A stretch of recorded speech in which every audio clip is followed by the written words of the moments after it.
5:26. To what tribulation did Jesus there refer? Some Bible commentators have reasoned that it was the tribulation that came upon Jerusalem in 70 CE, though they also realized that the events described thereafter evidently would take place at a time that, from a human standpoint, was then distant. They reasoned that the expression immediately after conveyed God's perspective of the time involved, or that the certainty of what was to occur was being expressed by language that placed the events immediately before the reader.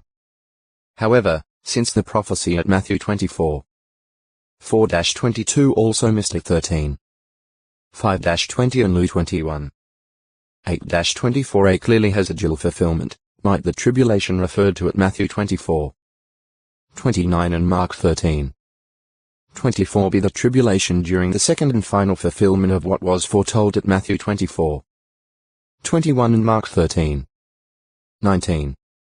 Viewed in the light of the Bible as a whole, this seems most likely. Do the terms used in the Greek text allow for such a view? Definitely. When Matthew 24:29 refers to those days and when Mark 13:24 mentions those days and that tribulation, the Greek grammar does allow for such an understanding.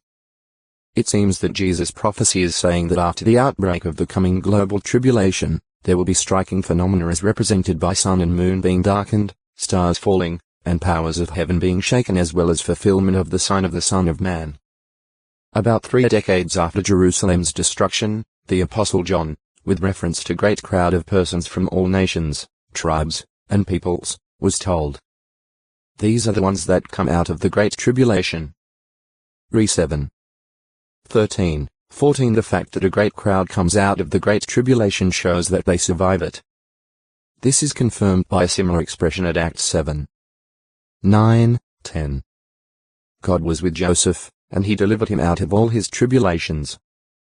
Joseph's being delivered out of all his tribulations meant not only that he was enabled to endure them but also that he survived the afflictions he experienced. It is noteworthy that the Apostle Paul referred to the execution of God's judgment upon the ungodly as tribulation.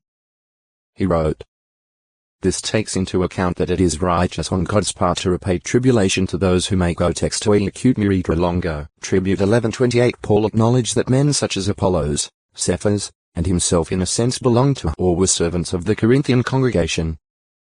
1 Co 3:21-22 Yet some in that congregation were criticizing and judging Paul, which attitude grew out of their sectarianism, their fleshliness rather than spirituality, their looking to men instead of to Christ.